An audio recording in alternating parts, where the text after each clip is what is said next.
What do you guys do to keep sane? Because honestly, Luminous, I feel like my head is in it all day and all night. I play music. I was a musician for a long time of my life, as you guys know. Mm-hmm. And I go to the studio every day, at least for an hour, and that's my therapy session. What instruments do you play? I play Anything? Everything, but badly. I'm not great at anything, but I play everything. And the flute? And I have a studio. Okay, let's be more specific. Okay, all right. The harp? So I play guitar and bass and drums, keyboards, and I sing. I was a singer. So okay. Yeah, that's mainly my thing. So I use Moises, which is a software that is here in Salt Lake City. It's based here from a friend of mine, and huge software. And they are able to remove the instruments from a song. So you get any song that you like. And you that's very load cool. that on Moises. It separates the song into the tracks, different tracks. Uh-huh. And you can say, okay, so now I want to play guitar with my favorite band. Yeah. And I play the band, remove the guitar, and then I play the guitar for that song. Have you seen the TikTok where like a drummer, it's like a big time drummer, but they've never heard the song before? Yeah. And they have to like match the beat to it. And like without the drums. And they have to try to guess how the song was. They immediately get it. No, but many times they do a different style. They did the drummer from Red Hot Chili Peppers. The guy that looks like Will Ferrell. Smith. There's an awesome for Dua Lipa. Yeah, Dua Lipa, but he had produced that song, so he had played on that song, so he knew the song. There's a viral video of it's like 30 Seconds to Mars, Jared Leto's band, and then the drummer for Red Hot Chili Peppers. He just listens to it and then like, it's so sick. This that is where so the awesome. age gap I'm starting to see here. Oh, really? Red Hot Chili Peppers? But what? Red Hot Chili Peppers? What? No, like I know them. I don't know. If you ask me, they were put a gun to my You head. guys don't have an age One gap. song. It's 5 years. One of song. difference. I wouldn't know. No, but there is such a difference because, like, think about it. Did you grow up with a smartphone? Like, how old were you when you got a smartphone? I'm not 12. So I had a smartphone, but yeah, I had it in like grade like 9, basically. See, I didn't. I had a flip phone until I was 21 years old. Whoa. So I didn't have like, a phone up I to didn't 17 grow up. years old.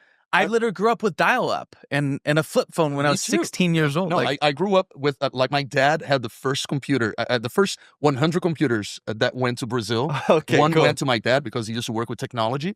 And I used to program in BASIC, like the little games, and playing those games in one of those green monitors, the black with the green cursor. And and that was me growing up. I think benchmark, like my first game console was Wii. Okay. Like Atari, there was an Nintendo 64. That was my first one. N64. I remember when you like blow into it and then put it in. Basically, answer your question. How do I balance it? I don't. I actually have to learn a lot better. My methodology right now is I'll go 6-7 days until I hit like a flat burnout, and then I'll take a day off, and then usually that rests me enough. Like go to a place where I literally can't. I'll take a day, maybe like a Sunday, completely off and turn it off, and then I do it again. Okay. I don't think it's the best approach. It's not healthy at all. I haven't figured out. You don't have anything you like. You don't work out every day. So I'll work out. It doesn't feel like an outlet though. That feels like a job. Oh, okay. And I treat it like I'm clocking in. Okay. That's my job before the job, basically. Okay. So I don't know. I have to figure out what I was even telling the wife about it.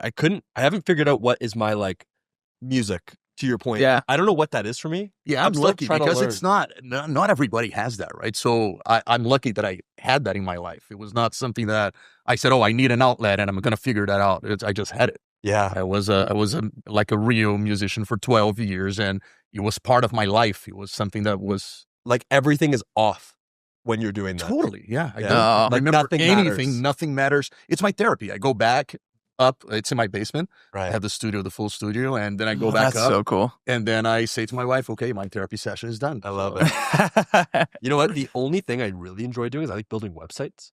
Really? Love it. Like I have the bank of domains I have with websites. What are some of the domains that you have? I can't say them on camera.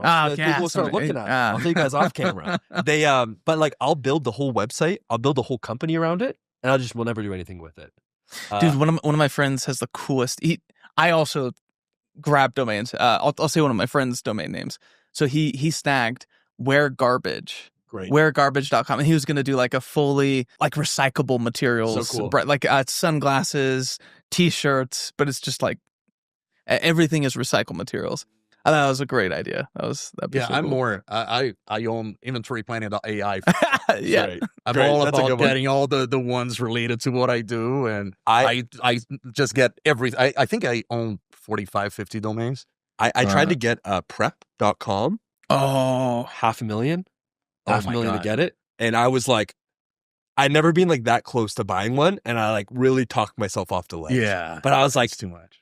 That would have been really cool. Prep.com. Like that's incredible. The way it rolls. You guys have to be aware of the .new ones. Do you know the .new? No. What? So if you go to sheets.new, it goes to a new Google Sheet. You know that, right? No, I didn't know that. Docs.new goes to a new Google Doc. No. And Google's starting to promote the .new because whenever you want to start something, you just go to that domain .new. Oh, cool. Whatever it is .new. Okay. So I bought like the PO.new is mine.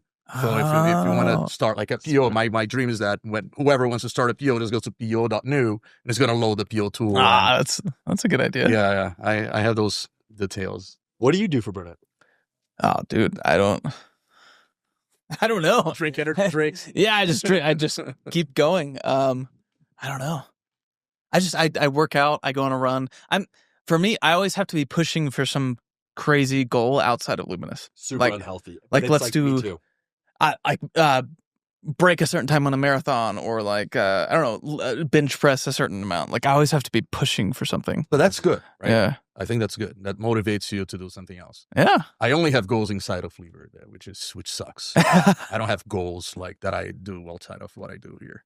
I tried to break it down. There was a thing Sam Parr, My First Million, was saying. It was like business, relationship, personal, and there's one or two more. And it's basically like you have like your 5 buckets that you're playing into. So that was one part of it. So the one thing I've been doing is I bought the big ass calendar. Do you guys know Jesse? It's yes, yeah, obsessed. So I have the big ass calendar. So there's 2 things I've done with that, which have been super fun. One, I have a thing called a misogi. Have you ever heard of it before? No. Really cool. So a misogi, it's from a Japanese saying of basically the misogi came from like one big thing that conquered your world or conquered your lifestyle. And the idea behind a misogi is you have one big theme that happens for the year. So your misogi is one thing that like your entire year, that's your theme. So for example, a misogi could be you run your marathon. Misogi for me last year was like going to Portugal with the wife or getting a new house or whatever misogi might be hit $100 million. So you have your misogi, whatever that is, business or non-business. Then I have a thing, which are my supplements. So I list down everything that gives me energy. I try to do, there's 10 of them, like working out, going for a run, spending time with the missus, taking the dog for the walk, which is one of them. So I want to aim to get like 5 of those a day. 5 of those a day, I'm good, I'm happy, right? And that's kind of like my daily supplements. Yeah. And the last part I do is called mini adventures. So you have the misogi, which is on an annual. You have the mini adventures, which I do 4 to 6 of those a year. Okay. The goal of those is like, it's just something to break the pattern of what you're currently doing. So the mini adventure might be that it just has to be something you're not comfortable with. Are these all on Jesse Itzler, his calendar? Yeah, it's all the theme of what Jesse Itzler does. Okay. So his this year was like his misogi was he went to like Sweden with a bunch of his friends. Yeah. But then the mini adventure could be like taking the boy to football. Yeah. If it breaks the cycle, or going for the hike that was uncomfortable for you to do, whatever it is, like I'm gonna take my dad to a soccer game. Just a mini adventure. And the idea is like, okay, well, if you do 4 of those a year, and for the next 30 years, right? So now you have 30. A couple hundred mini adventures. It's like, okay, you lived a good life. Yeah. That's the idea behind them. So you got misogi, mini adventures, and then you have your daily supplements. Yeah. I'm trying to build my world like that. I'm not self-motivated enough to have all that. I just live life, and I have 3 kids that basically rule what I'm gonna do. You were just saying, oh, why don't you stay one more day so that we can ski? I was like, oh, I have to drive my kids to Boston for a football camp. So I don't have kids, so that probably helps for sure. Oh, totally. Yeah. Once you have kids, Jared probably knows that, right? How that takes over a big part of what you for sure. How do you balance it with kids? Like this whole idea. You become their slaves, basically. Oh, I mean, life is totally different. Like it's like my life is before kids, after kids. Yeah. Do you feel and your kids are still young because as they grow, what happens is you become an Uber driver, basically. You're driving them around, and everything is about them, about like taking them to different places. So there's not much you can do with your I mean, it's terrible to say that, not what you can do, but it's a lot harder for you to focus on yourself. If you have a wife, like a partner, for example, it gets even worse, right? Yeah, because it's one more. Yeah, it's one more person to. That you have to. But do you feel you put your once you have kids? Do you feel you put your gas off the pedal just a little bit? I don't know, because it's different, right? Because now you have people who depend on you. So I think the pressure grows exponentially. Interesting. For me, time with friends just like goes away completely. It's like my time with my kids and then my career, and then I still have extracurricular activities and stuff, but like not as much. It's just kids, work. That's basically it. That's it. Yeah. That's it. Yeah, I would say it motivates me more though. So I want to pivot to something real fast. There's random questions that I just want to like ask you guys about business. First off, what are your thoughts on SDR to AE, like that motion, or just full cycle AEs? Because I'm super opinionated about this right now. I have 3 full cycle AEs, 4 if you include me. I think modern day, like SaaS businesses like Luminous, the SDR to AE model, in my opinion, is dead. I know it's pretty strong, and I know you do SDR. Why do you think that? Because I think it's a much more profitable arbitrage. I would rather trade, instead of paying for an SDR, I would spend all of that money to build out infrastructure of a brand and distribution of media that then, instead of paying $50K to an SDR, I can paid ads. Yeah, that's not... The thing is, what normally happens is companies they'll do paid ads. They'll just do like traditional B2B. They'll bid on a keyword that Stored was bidding on, and it doesn't work. And they're like, paid ad sucks. So many people are willing to dump 50K, 100K, 150K into SDRs. But if you dump that into media and distribution of that, build up an actual funnel, the arbitrage on paid ads is arguably better. Do you think this is just because this market is still growing, is still developing, and when everybody is doing that, you have the same saturation as you see in the other market? Probably. Yeah. But nobody's doing it right. I mean, people are doing it, but not very well, not in my market. Yeah, no, I agree, so it's like, but I also don't think it's that easy to, because hiring an SDR, you're getting someone who's a professional at doing that, and that person comes, that they have kind of supposedly knowledge about what they're doing. So the learning curve and the results that you get are much more short-term than trying to build a whole practice of content. Is because you guys are very good at that. You are good at that. You are good at that. I suck at content. And I don't see myself doing like, oh, okay, I'm gonna build myself a content machine, and I'm the one who's going to lead this thing. It's very hard, So, but why is that though? Like, is it just sort of like you're less comfortable in front of the camera, or no? I don't think you're just less attracted to. It's more the dynamic. It's not only recording. I love talking. I talk all the time. I could be talking here for 3 days nonstop, no problem at all. The problem is what happens after the talking. Like, what do you do with that content? How do you distribute it? And how do you make it accessible to people? And how many shorts are going to build out of it? And where to put the shorts and what time? And so there's a whole strategy behind it. That's not as easy as hiring a bunch of SDR. So that's why I think most companies do it. I lost a lot of money doing the initial SDR. So we go back to like 2022. We spent probably like $500,000 on SDR, BDRs, whatever you want to call it. Like traditional, we brought in like new guys. These were not trained experience. These were like my buddies at a university, right? Yeah, paying a couple $1,000s a month to go like, okay, go drum up business basically. And so my opinions change over time. We got burned by that. That did not work at all. Where they went hard, they went straight to outbound. We had a contact list on an Excel file, cold call, DM on LinkedIn. Didn't work. I think what we've changed over time, I think one, we've become a lot less reliant on our SDR focus. We still have it, but I'll explain. It's a little bit of a different focus of how we're doing it. One, our SEO game is insane.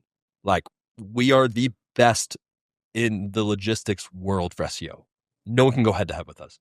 ShipBob is going to be the closest, but we're still dominating them on like, And we're just benchmarking on like ranking, basically. And how do you do it? But why is that? Do you a million backlinks and blogs? Yeah, and we overinvest into it really early. It's the only thing that I really saw fruits of labor on was we're still probably like 70% inbound SEO. Basically. Got it. Okay. Right? So we're just like, we've ranked for these keywords over the past 3 years. Okay. But we have a whole team in India doing just SEO. But SEO is a few things. That's SEO is interesting. like technical, SEO is backlinks, SEO is new content, blogs. Like your game is content out and backlinks in, basically. Right. It's the entire playbook. So we're like, we went on a quest earlier this year to go like, okay, well, what about cold storage? We didn't have the infrastructure for it, but we're like, can we rank for it? And now we are like the top ranked cold storage facility in North America. Dude, we're reverse engineering our solutions based off keywords. Oh, so so our future services, like the reason that we're bidding on like Seller Fulfill Prime is just because the traffic's there. Yeah. So we're just trying to arbitrage keywords back in basically versus trying to build the product to go out. No, that's cool. So that's really helped us. Yeah, you're building the product off of the demand instead of trying to build a product and go for it. Yeah, that's exactly it. Yeah. So like smart. We rank for everything. So that's really helped us. But our BDR team is now fully like so we have a team in the Philippines. Okay. They're more like I'd call like go-to-market specialists. Yeah. So I recruited a couple of like data entry guys, like big leagues in the Philippines. They're experts with Clay, Lemlist, all these other LinkedIn automations. Mm-hmm. So it's still I don't want to call it pray and spray, but a lot of it is like they are running Clay. So we'll take lead lists. We're also going to all of our current inbounds that come in. Mm-hmm. They're doing outbound on LinkedIn. They'll do cold emails, but it's also hyper personalized because we use Clay. So we're still sending, I call like 7,000 to 10,000 emails a week. And then we have another 15 targeted emails. Targeted emails. Or like, for example, we use our B2B. Yeah, we have web enrichment. Well. It goes through Clay. We'll filter accordingly. And then some of it goes to our AEs. And then some of it goes to I call it like remote BDR team. Got it. So I don't know. I think the BDR team is like, we're even changing the wording. We have like, called like 8 AEs, but we're converting those to be called account managers.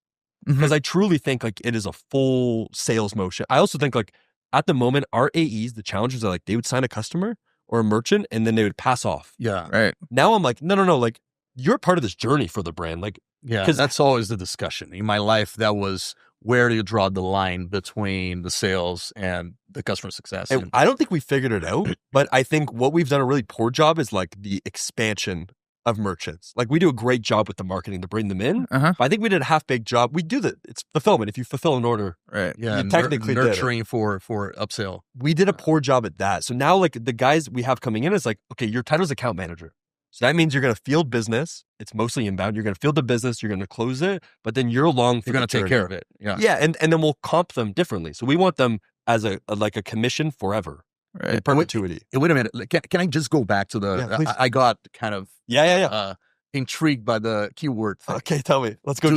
So in your process, do you go and you look for keywords and see which keywords are better in terms of arbitrage that there's not a lot of people in it? That's exactly what we do. And then you'll define that keyword and say, okay, I'm going to go for it. So we think of it like a cluster.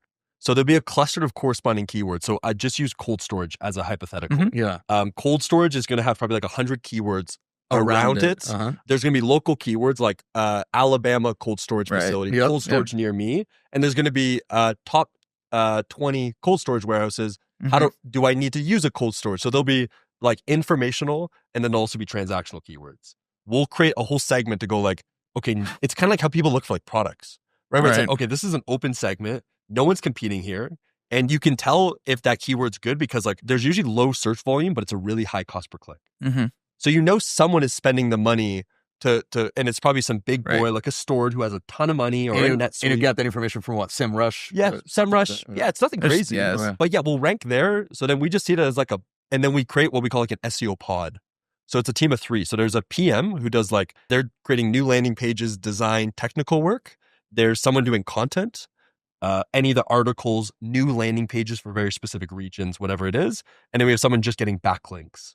So some of those are paid backlinks. Some of them there's earned backlinks and there's paid backlinks, but you have 3 people per cluster of keywords. That makes sense. And that's where in Philippines? No, we have a team in India. So we have an office in India. probably like 15 in the India office, all just like killers for this stuff. How is AI gonna totally wipe that out? Or that's a good question. That's a really good question. The SEO, because people are talking about the search engine optimization becoming what do they call it? They call it GEO, I think. That's we got our first lead inbound from ChatGPT. We had a few also from ChatGPT that they said. Like, when was the last time that I don't know, I'm curious about your behavior here. Like, when was the last time that I haven't searched something on Google in so long? I don't search on Google anymore. We're designing our strategy for chat. So I would call like 15% of our inbounds coming from ChatGPT now. No way. Because we'll track the source, right? So then like everything we're doing, we're just thinking about the ChatGPT function of what they want to see, or like how people are, the behavior of how they're searching there. Right. So, and like if we go through, we have a little empty box on our website to go like, how did you hear about us? And it's not skewed. There's no drop down, whatever. It's just like blank box, you tell us. And like a good portion now, it's just going up every day. ChatGPT. We got one yesterday, like Gronk. Yep. Claude recommended you guys when I asked for a warehouse. So I just think it's changing of how we're thinking about it. But is the strategy to understand what people are asking on ChatGPT, or is the strategy making the content in a way that when ChatGPT will search, it will index to your content? Yeah, because like you can think like any keyword they're going to ask on ChatGPT, they used to be doing it on Google. Right. It's not that they're asking a different thing. They're just using a different engine that's smarter. So in a previous life, you're looking up top inventory forecasting tools, right, or do I need one? Now they're going right to chat, and it's actually just giving them. Doesn't just query from Bing? Doesn't GPT? It depends on what you're doing, but traditionally it's mapping it from everywhere. So it will reference the articles, but there's a way that the SEO team goes that just like they're just thinking about that prompt. But yeah, like we need to bring on those guys. Dude, that is so interesting. They're sick at this. I can give them the directional strategy because I understand the mapping of it, but boy, they just so the gentleman Ari who runs that team, he's like Forbes in the India world. He's like the Neil Patel of that world. No one headhunt who's ever listening to this, but yeah, so he's the guy that runs our India office, but he's the Neil Patel of that ecosystem. So I don't know. SEO is a hard game though. Like you have to, I don't think if you don't have a right team behind it, it's not worth it.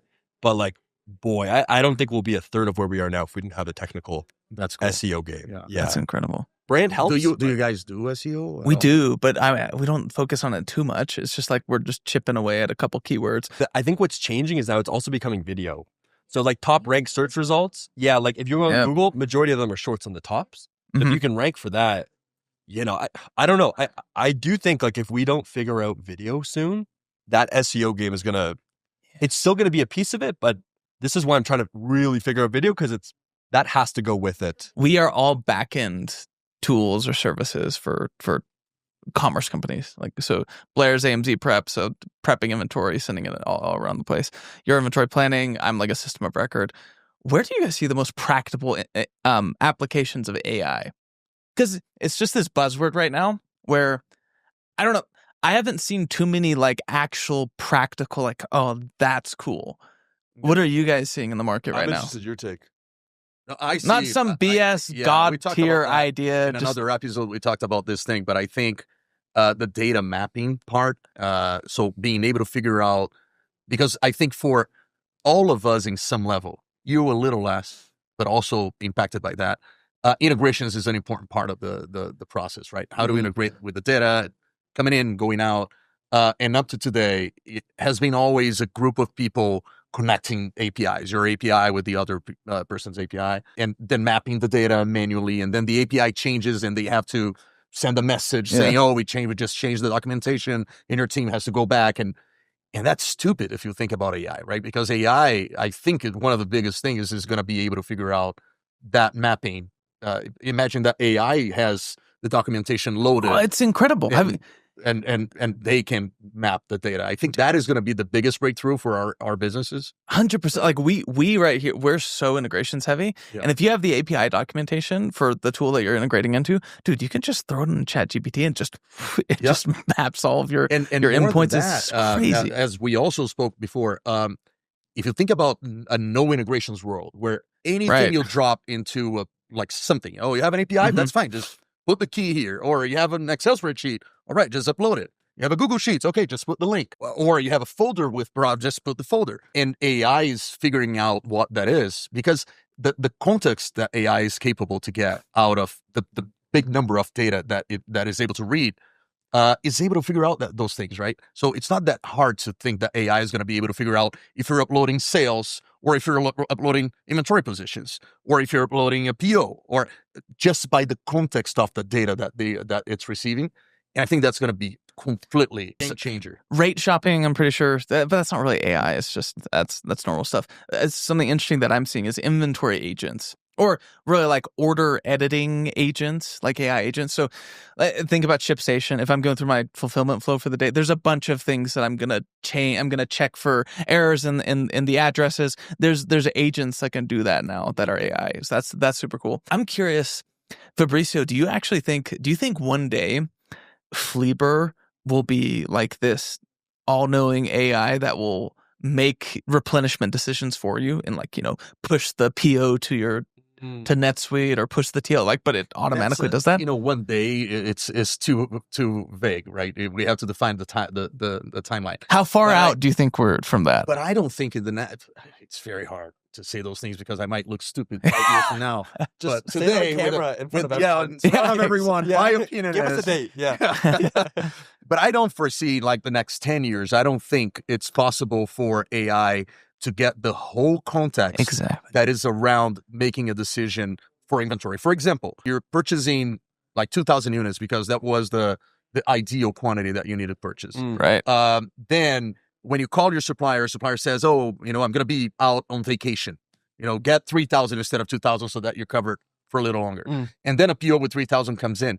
How does AI get the context that you purchased 3,000 because the guy was going on vacation? Right. Okay, it might have like the email from the guy or a WeChat from the guy, and AI can read that, but I don't think we're even close to that level of data connection. We're making bets on extracting data specifically from email, because a lot of times for a system of record, keeping it updated to, for example, like keep track of your landed costs. The most difficult part is keeping it updated from information in emails or in texts or in WeChats. Yeah. Exactly. So where we're trying out AI is like, could you put Luminous in this thread, and could we just operate on that thread of context and just pull out the freight bill and attach it to the bill?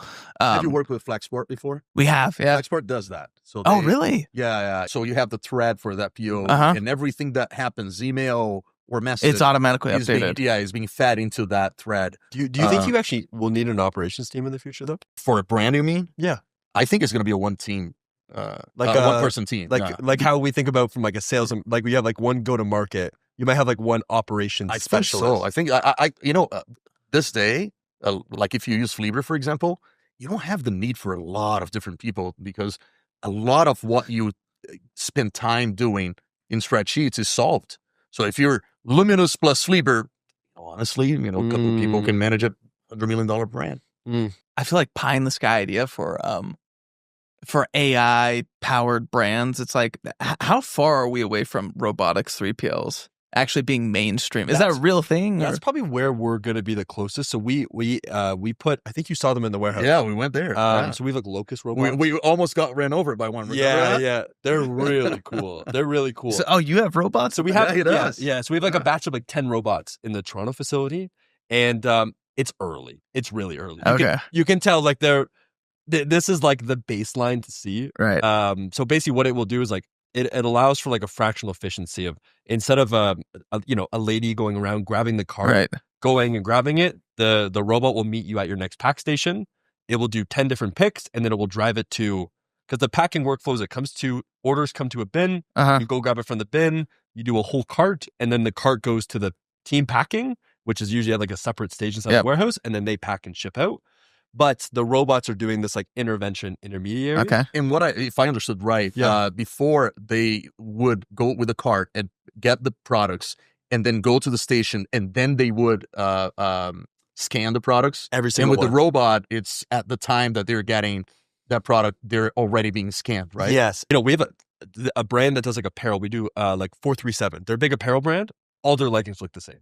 Right. So, and if it's all barcode based, so you kind of know, if you're looking at it, it's like A1642. So you have to like walk 12 steps. The robot knows where it's going, and it's like, hey, it's right here. It's here. Yeah. Go pick it. The next thing I think is going to be like, we're going to start adding like lighting Right. to the corresponding bit. Oh yeah. So it will light up, Yep. scan it out, and then you can go and continue to process. But I think it's going to change a lot. Like the other thing we're seeing is that we're exploring it is a big challenge with logistics is cycle counts.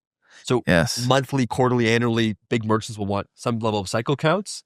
And there's robots that are now in the evenings, they'll go through the entire that's warehouse so and cool. scan. So I saw technology with it. There's like this company called Kibsy or something. Yeah, there's a few. Yeah. So it's like as long as they have a camera or they have drone counting tools, they'll fly by and it's like up to like 95% accurate. They'll do it in the evening, so insane. no interruption on Yes. operations. Versus like if we do a cycle count now, It's nuts. you have to It close is nuts. operation Yeah. for like 2 weeks. You have to literally bring down every and it will take like, we did like one of the aggregators, like a Thrasio hypothetical, it could take like 3 weeks.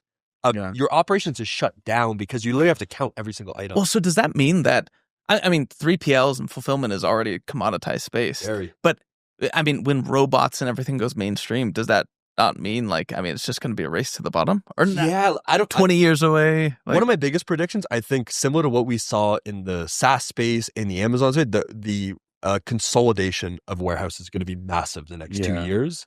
We want to be a part of That's necessary Mm. because, we try to integrate with 3PLs and it's a never-ending game. yes. Yeah. You're always Oh, God. playing the catch-up and always, you're like, okay, so now I covered what my customers were asking. And then Right. tomorrow a new customer comes. Yes. None of the 35 integrations that you built. It's very segmented. Yeah. So we're going to go through the process of rolling up a few warehouses next year to see. But I there has to be. It's almost like a natural. That's like the progression of growth. I think. Like I don't. That kind of looks like you guys know it in the technology space. I just think every industry goes to this level of maturity where you almost have to clean the books because in the future, you're right. Technology. There's some warehouses that we see now, like Temu, for example. They're or JD.com. Oh. Massive undertaking. They're going to be huge. Yeah. Their robots are it's like 80% automated their warehouse. So they only have a person at the packing station. Everything that you have one person on receiving to set it up inside of just pictures huge rack, it's a technology where it's only bins. You have one person on receiving, putting it in the bins. And then until the order's getting sent out, you just have people in the packing stations. So what used to be a 40-person warehouse team goes down to 4. So I think you'll always have a need for people, but I think you won't need the general manager. You will need like a technology supervisor and a couple of individuals doing packing, and the room for error will be so low because the technology is, you can put anyone, they can be blind and pack the orders because they're going to create such, walls of security. Yeah. But it's cool to see. I think the consolidation is probably the biggest thing that we're going to see. Like it is a very competitive, and you can see there's pricing wars to the bottom now. It's a weird market. I think we're slowly starting to see this, but in our space, it's really just the price, like the revenue per headcount, revenue per employee is just going to go higher and higher and higher. Like I think you could run $100 million brand with like 1 or 2 people. Totally. Yeah. Especially as warehouses become more like robots and they're run with AI, and then their WMS is AI enabled and it's mixed with Luminous, who's AI enabled. Like I think that's where it's going. Think about what that does of okay, so now your warehouse is a fraction of the cost. Your team is 1/3 of it. Now these brands are going to have, 20, 30% EBITDA when it used to be 8. What does that mean? Does that mean that what are they going to use? Are they just going to become cash cows? Are they going to be able to spend money? Thrasio coming back, baby. Start aggregating. I think, first it's not going to, things don't happen in the perfect way that we all think that they're going to happen. So the other costs are going to come along the way for sure. It won't be people, it'll be technology. It'll be something, yes. Right. Guys, when that happens, let's start our aggregator, raise $1 billion. Pay yourself $65 million. $100 million right here. Big boss, president. It's a weird space that we're in. I think all of us are it's so funny because all of us touch a different piece of it. And it's like our worlds collide, but we're still in our own isolated segment. That's what I was talking today to Steve about that. Where I think the market is going to be. What is the exit strategy for Flieber, for example? I think there's no way that we're all going to be operating in silos as we are today. Yeah. I think there must be tools that are more like the more end to end to what we do. So that's we are very close to each other because our tools it makes sense to be together, right? Yeah, 100%. So I think that's going to happen. Going back to the cost by employee, My aim in the past was 250,000 per employee, and now it's $2.5 million per employee. It's insane. It's crazy what AI is. IQ Bar, I was just talking to IQ Bar, his $10 million per employee. It's that's crazy. Oh my God, $10 million already without the benefits of AI. And he's still on like Google Sheets and ShipStation and QuickBooks. Like it's nuts. Yeah, it's one of those cases. I think it's not the rule. It's one of those outliers that kind of prove the theory. Right. But I don't see everybody doing that. It's not feasible today to do that. We all have these ideas about how AI is going to impact the market, but then you look up and, like, for example, an idea that I've always had is like, man, somebody should be able to change prices based on inventory availability. Yeah, exactly. Inventory availability or like what's happening in the market. But there are AI tools that do this, and they're not super successful right now. So it's just I agree with what you said. We're 10 years away from because AI of all the doing context. Exactly. It's so much context that needs to be understood to be able to make a decision. So it's all going to start with like one layer of context. Yeah, that's what you were talking about last time. AI agents that do one specific thing. Yeah, like they'll go through your list of orders and they'll identify fraud and they'll edit. No, but more than that, imagine that you have a company that sells jewelry and then someone else has a company that sells toys. You might have AI agents that are different for each one of those companies, because I think that there's no reason why we're not going to develop into a world where you have ultra specialized AI agents, simply because the overall AI agents, the master of all, who's going to be the first layer for sure, that master of all is not going to, it's impossible for it to have the context of every single detail. I'm seeing you post about the amount of new leads you're getting and your AE's calendars are full. What are you doing? Like, where's this coming from? Where's the source? Maybe it's not this podcast for it, but like, how are you building all this pipeline? Yeah, it's all about it's our content funnel. It's all inbound. So we've been ramping up inbound for about 12 months now. But we started out just with, inbound was probably bringing in about like 5 leads a month. Now ramped up, we're at about like 150 leads per month. How many of those are like go to meeting booked? I can't remember the percentage. It's like, I think 40% of those end up on a meeting. And then from that, we have like a 20% close rate, 20-30%, depending on the source. But it's all from content. Like, we've gone all in on this video content-led approach. So it's been like the past 2.5 years, we've been building up the funnel. And that's something that Sash and I were really intentional on. It's like the middle funnel, bottom of funnel, the day in the, like, everything. Also, like our sales embedded content is what we call it. So in other words, like, for like a year, I just kept track of every single question that it took for a prospect to close. And I filmed videos on all of that. And now we customize sales decks at the very bottom of the funnel. It's just like bottom, middle, and top of funnel. So it's like bringing all of that together has been beautiful. And our cost per lead is You're doing extremely well. Content. And it's so the top of funnel, our top of funnel, on top of it, the advertising, it just makes it where your customer acquisition cost is. We spoke about that. We were in Toronto. We're like, that was good. But organic content, it just helps. It helps in the conversion process. So when you're in the middle of a deal, when you're in the middle of a demo, so you demo somebody, you show them software, post demo, that's when they make the decision whether or not they're going to choose you. And it helps so much when you have like high quality organic YouTube and TikTok content. So we already have a lot of that, but the next step is get damn good at it.